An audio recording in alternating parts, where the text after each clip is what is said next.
ರಾಜ್ಯಗಳ ಪೈಕಿ 3 ರಾಜ್ಯಗಳಲ್ಲಿ ಬಿಜೆಪಿಗೆ ಸಿಕ್ಕಿದಂತಹ ಫಲ ಸಾಕಷ್ಟು ನಿರೀಕ್ಷೆಯನ್ನ ಹುಟ್ಟುಹಾಕಿದೆ. ಬಿಜೆಪಿ ಇಂಥದ್ದೊಂದು ಭರ್ಜರಿ ಫಲಿತಾಂಶ ಪಡೆಯುವಲ್ಲಿ ಕರ್ನಾಟಕ ವಿಧಾನಸಭಾ ಚುನಾವಣೆಯ ಸೋಲು ಕಲಿಸಿದ ಪಾಠ ತುಂಬಾನೇ ದೊಡ್ಡದು ಅಂತ ಹೇಳಬಹುದು. ಕರ್ನಾಟಕದಲ್ಲಿನ ಒಂದು ಸೋಲು ಬಿಜೆಪಿಗೆ ಒಂದು ರಾಜ್ಯವನ್ನ ಉಳಿಸಿಕೊಳ್ಳುವುದರ ಜೊತೆಗೆ ಹೊಸದಾಗಿ 2 ರಾಜ್ಯಗಳನ್ನ ದೊರಕಿಸಿಕೊಟ್ಟಿದೆ. ಕರ್ನಾಟಕ ವಿಧಾನಸಭೆಯ ವೇಳೆ ಕೈಗೊಂಡ ಪ್ರಯೋಗಗಳು ಫಲ ಕೊಡದೆ ಸೋಲನ್ನು ಒಪ್ಕೊಳ್ಬೇಕಾಯ್ತು ಅನ್ನೋ ಪಾಠವನ್ನ ಕಲಿತಿರೋ ಕೇಂದ್ರ ಬಿಜೆಪಿ ನಾಯಕರು ಮತ್ತೆ ಅಂತಹ ಪ್ರಯೋಗಕ್ಕೆ ಕೈ ಹಾಕದೆ ಗೆಲುವೊಂದೇ ಮಾನದಂಡ ಅನ್ನೋ ಮಂತ್ರವನ್ನ ಜಪಿಸಿದ್ರಿಂದ ಅದು ಅನುಕೂಲವಾಯಿತು. ಹಾಗೇನೆ 2024ರಲ್ಲಿ ನಡೆಯೋ ಲೋಕಸಭಾ ಚುನಾವಣೆಯ ಸೆಮಿಫೈನಲ್ ಅಂತಾನೆ ಬಣ್ಣಿತವಾಗಿರೋ 5 ರಾಜ್ಯಗಳ ವಿಧಾನಸಭಾ ಚುನಾವಣೆಯ ಪೈಕಿ 3 ರಾಜ್ಯಗಳನ್ನ ಗೆದ್ದು ಬಿಜೆಪಿ ಭರ್ಜರಿ ಜಯ ಸಾಧಿಸಿತು. ಇನ್ನೊಂದು ಕಡೆ ಪುನರುಜ್ಜೀವನದ ಕನಸು ಕಾಣ್ತಾ ಇದ್ದ ಕಾಂಗ್ರೆಸ್ಗೆ ಒಂದು ರಾಜ್ಯದಲ್ಲಿ ಮಾತ್ರ ಗೆಲುವು ನೀಡಿದ ಜನರ ತೀರ್ಪು ಶಾಕ್ ಕೊಟ್ಟಿದೆ. ಈ ಫಲಿತಾಂಶ ಲೋಕಸಭಾ ಚುನಾವಣೆಗೂ ಮುನ್ನ ಬಿಜೆಪಿಗೆ ಟ್ರಿಬಲ್ ಬೂಸ್ಟರ್ ಕೊಟ್ಟಂತಾಗಿದೆ. ಇದರಿಂದ ಮುಂದಿನ ವರ್ಷದ ಲೋಕಸಭೆ ಚುನಾವಣೆಯಲ್ಲಿ ಹ್ಯಾಟ್ರಿಕ್ ಜಯಭೇರಿ ಬಾರಿಸೋ ಪ್ರಧಾನಿ ನರೇಂದ್ರ ಮೋದಿ ಅವರ ಆಸೆಗೆ ಭಾರಿ ಬಲ ಸಿಕ್ಕಂತಾಗಿದೆ ಅಂತಾನೆ ಬಣ್ಣಿಸಲಾಗ್ತಿದೆ. ಮೋದಿ ಮಣಿಸುವ ಕಾಂಗ್ರೆಸ್ ನೇತೃತ್ವದ ಇಂಡಿಯಾ ಮೈತ್ರಿಕೂಟದ ಓಟಕ್ಕೆ ಒಂದಷ್ಟು ಬ್ರೇಕ್ ಹಾಕಿದಂತೆ ಕೂಡ ಆಗಿದೆ. ಕರ್ನಾಟಕ ಚುನಾವಣೆಯ ಗೆಲುವನ್ನೇ ಮಾದರಿ ಮಾಡಿಕೊಂಡು ಮಧ್ಯಪ್ರದೇಶ, ಛತ್ತೀಸ್ಗಢ, ರಾಜಸ್ಥಾನ ಮತ್ತು ತೆಲಂಗಾಣದಲ್ಲಿ ಕಾಂಗ್ರೆಸ್ ಅನೇಕ ಗ್ಯಾರಂಟಿ ಯೋಜನೆಗಳನ್ನು ಘೋಷಿಸಿ ಅಧಿಕಾರಕ್ಕೆ ಬರೋ ತಂತ್ರ ರೂಪಿಸಿತ್ತು. ಅದಕ್ಕೆ ಸಡ್ಡು ಹೊಡೆಯೋದಕ್ಕೆ ಬಿಜೆಪಿ ಕೂಡ ಅನೇಕ ಜನಪ್ರಿಯ ಯೋಜನೆಗಳನ್ನು ಘೋಷಿಸಿ ರಣತಂತ್ರ ರೂಪಿಸಿತು. ಉಚಿತ ಜನಪ್ರಿಯ ಯೋಜನೆಗಳ ಜೊತೆಗೆ ಸನಾತನ ಧರ್ಮ ವಿವಾದ, ಜಾತಿ ಗಣತಿ, ಹಿಂದುತ್ವ, ಬೆಲೆ ಏರಿಕೆ, ಭ್ರಷ್ಟಾಚಾರ, ಸ್ವಜನ ಪಕ್ಷಪಾತ ಹಗರಣಗಳು ಈ ಪಂಚರಾಜ್ಯ ಚುನಾವಣಾ ಪ್ರಚಾರದಲ್ಲಿ ಪ್ರಮುಖವಾದ ಚರ್ಚಿತ ವಿಷಯಗಳಾಗಿದ್ವು. ಇದರ ಜೊತೆಗೆ ಆಡಳಿತ ವಿರೋಧಿ ಅಲೆ ಮತ್ತು ಪರವಾಗಿರೋ ಅಲೆ ಚುನಾವಣೆಯ ಫಲಿತಾಂಶ ನಿರ್ಧರಿಸುತ್ತೆ ಅನ್ನೋದು ಕನ್ಫರ್ಮ್ ಆಗಿತ್ತು. ಈ 2 ವಿಷಯಗಳು ಉಭಯ ಪಕ್ಷಗಳ ಪಾಲಿಗೆ ಪ್ರಮುಖ ಅಸ್ತ್ರವಾಗಿ ಸಿಕ್ಕಿದ್ವು.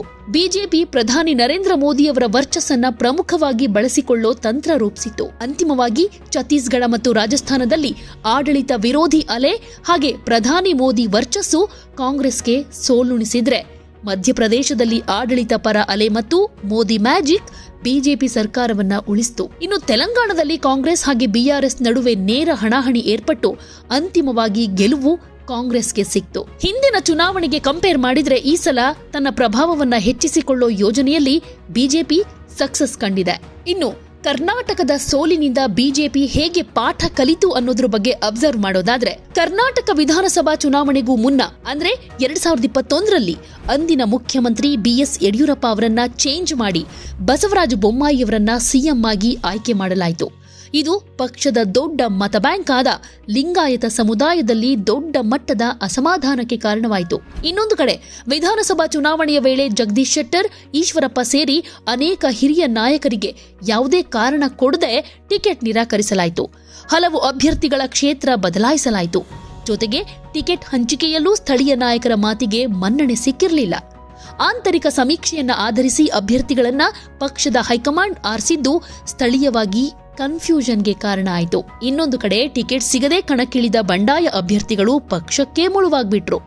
ಇದರ ಜೊತೆಗೆ ಆಡಳಿತ ವಿರೋಧಿ ಅಲೆ ಕೂಡ ಪಕ್ಷವನ್ನ ತುಂಬಾನೇ ಕಾಡ್ತು. 2023ರ ವಿಧಾನಸಭಾ ಚುನಾವಣೆಯಲ್ಲಿ ಪಕ್ಷ ಭಾರಿ ಸೋಲು ಕಾಣಬೇಕಾಯಿತು. ಹೀಗಾಗಿ ಕರ್ನಾಟಕ ಚುನಾವಣೆಯ ಬಳಿಕ ನಿಗದಿಯಾಗಿದ್ದ ರಾಜ್ಯಗಳನ್ನ ಯಾವುದೇ ಕಾರಣಕ್ಕೂ ಕಳೆದುಕೊಳ್ಳದೇ ಇರೋ ಯೋಜನೆಯನ್ನ ಬಿಜೆಪಿ ರೂಪಿಸಿತು. 2024ರ ಲೋಕಸಭಾ ಚುನಾವಣೆಗೂ ಮುನ್ನ ಕಡೆಯ ಚುನಾವಣೆ ಇದಾಗಿದ್ದ ಕಾರಣ ಬಿಜೆಪಿ ಹೈಕಮಾಂಡ್ ತನ್ನ ಪ್ರಯೋಗದ ತಂತ್ರಗಳನ್ನ ತಕ್ಷಣಕ್ಕೆ ಕೈಬಿಡೋ ತಂತ್ರ ರೂಪಿಸಿತು. 2005ರಿಂದ ಸತತ ಅಧಿಕಾರದಲ್ಲಿರೋ ಮುಖ್ಯಮಂತ್ರಿ ಶಿವರಾಜ್ ಸಿಂಗ್ ಚೌಹಾಣ್ ಆಡಳಿತ ವಿರೋಧಿ ಅಲೆ ಎದುರಿಸ್ತಾ ಇರೋ ಕಾರಣ ಅವರನ್ನ ಬದಲಾಯಿಸಬೇಕು ಅನ್ನೋ ದೊಡ್ಡ ವಾದ ಕೇಳ್ಬಂತು. ಆದರೆ ಇಂತಹ ಬೇಡಿಕೆ ಬದಿಗೊತ್ತಿದ ಬಿಜೆಪಿ ಹೈಕಮಾಂಡ್ ಚೌಹಾಣ್ ಅವರನ್ನೇ ಮುಂದುವರಿಸಿ ಗೊಂದಲ ಸೃಷ್ಟಿಯಾಗದಂತೆ ನೋಡ್ಕೊಳ್ತು. ಜೊತೆಗೆ 80 ವರ್ಷವಾದವರಿಗೂ ಟಿಕೆಟ್ ಕೊಡ್ತು. ಸಂಸದರನ್ನೂ ಕಣಕ್ಕಿಳಿಸ್ತು.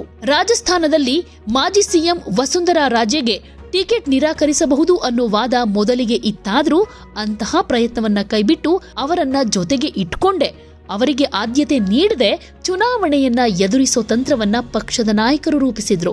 ಜೊತೆಗೆ ಛತ್ತೀಸ್ಗಢದಲ್ಲಿ ನಡೆದ ಮಹಾದೇವ್ ಆಪ್ ಹಗರಣಕ್ಕೆ ಧರ್ಮದ ಸ್ಪರ್ಶ ನೀಡುವ ಮೂಲಕ ಹಿಂದುತ್ವದ ಬಗ್ಗೆ ಕಾಂಗ್ರೆಸ್ ನಿಲುವನ್ನೇ ಬಿಜೆಪಿ ದೊಡ್ಡದಾಗಿ ಪ್ರಶ್ನಿಸಿತು. ಇನ್ನೊಂದು ಕಡೆ 3 ರಾಜ್ಯಗಳಲ್ಲೂ ಟಿಕೆಟ್ ಹಂಚಿಕೆಯಲ್ಲಿ ಸ್ಥಳೀಯ ನಾಯಕರ ಮಾತಿಗೆ ಹೆಚ್ಚಿನ ಮನ್ನಣೆ ಕೊಡ್ತು. ಇದು ಸ್ಥಳೀಯ ನಾಯಕರ ವಿಶ್ವಾಸವನ್ನ ಜಾಸ್ತಿ ಮಾಡಿತು. ಬಂಡಾಯ ಅಭ್ಯರ್ಥಿಗಳನ್ನ ಆರಂಭದಲ್ಲೇ ತಡೆಯಲಾಯಿತು.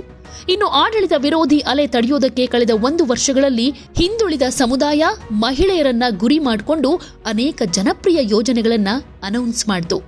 ಕರ್ನಾಟಕದ ಮಾದರಿಯಲ್ಲಿ ಅನೇಕ ಗ್ಯಾರಂಟಿ ಘೋಷಿಸಿ ಕಾಂಗ್ರೆಸ್ಗೆ ಸಡ್ಡು ಹೊಡೆಯಲಾಯಿತು. ಹೀಗೆ ಕರ್ನಾಟಕ ಚುನಾವಣೆಯಲ್ಲಿ ಹಿನ್ನಡೆಗೆ ಕಾರಣವಾದ ಪ್ರತಿ ಅಂಶಗಳನ್ನು ಪರಿಗಣಿಸಿ ಅದು ರಿಪೀಟ್ ಆಗದಂತೆ ನೋಡಿಕೊಳ್ಳೋ ಕಾರ್ಯತಂತ್ರವನ್ನ ಪಕ್ಷದ ದೆಹಲಿ ನಾಯಕರು ರೂಪಿಸಿದ್ರು. ಅದು 3 ರಾಜ್ಯಗಳ ಗೆಲುವು ಸಿಗೋ ಹಾಗೆ ಮಾಡಿತು. ಇನ್ನು 17 ರಾಜ್ಯಗಳಿಗೆ ಬಿಜೆಪಿ ಅಧಿಪತಿಯಾಗಿದೆ. ಹೌದು, ಅದರಲ್ಲಿ 12 ರಾಜ್ಯಗಳಲ್ಲಿ ಸ್ವಂತ, 5 ರಾಜ್ಯಗಳಲ್ಲಿ ಮೈತ್ರಿ ಬಲದಿಂದ ಆಡಳಿತ ನಡೆಸ್ತಾ ಇದೆ. ಪಂಚರಾಜ್ಯಗಳ ಪೈಕಿ 3 ರಾಜ್ಯಗಳಲ್ಲಿ ಬಿಜೆಪಿ ಅಧಿಕಾರದ ಗದ್ದುಗೆ ಏರೋದ್ರೊಂದಿಗೆ ಒಟ್ಟು 17 ರಾಜ್ಯಗಳಲ್ಲಿ ಸರ್ಕಾರ ನಡೆಸುವ ಮೂಲಕ ತನ್ನ ಬಲ ಹೆಚ್ಚಿಸಿಕೊಂಡು ಮುಂಬರುವ ಲೋಕಸಭಾ ಚುನಾವಣೆಗೆ ಹೊಸ ಹುಮ್ಮಸ್ಸಿನೊಂದಿಗೆ ಸಜ್ಜಾಗೋದಕ್ಕೆ ರೆಡಿಯಾಗಿದೆ. ಕಾಂಗ್ರೆಸ್ ಹಿಮಾಚಲ, ಕರ್ನಾಟಕ ಮತ್ತು ಇತ್ತೀಚೆಗೆ ಗೆದ್ದ ತೆಲಂಗಾಣದಲ್ಲಿ ಮಾತ್ರ ಅಧಿಕಾರದಲ್ಲಿರುವ ಮೂಲಕ ಕೇವಲ 3 ರಾಜ್ಯಗಳಲ್ಲಿ ಅಧಿಕಾರ ಹಿಡ್ಕೊಂಡಿದೆ.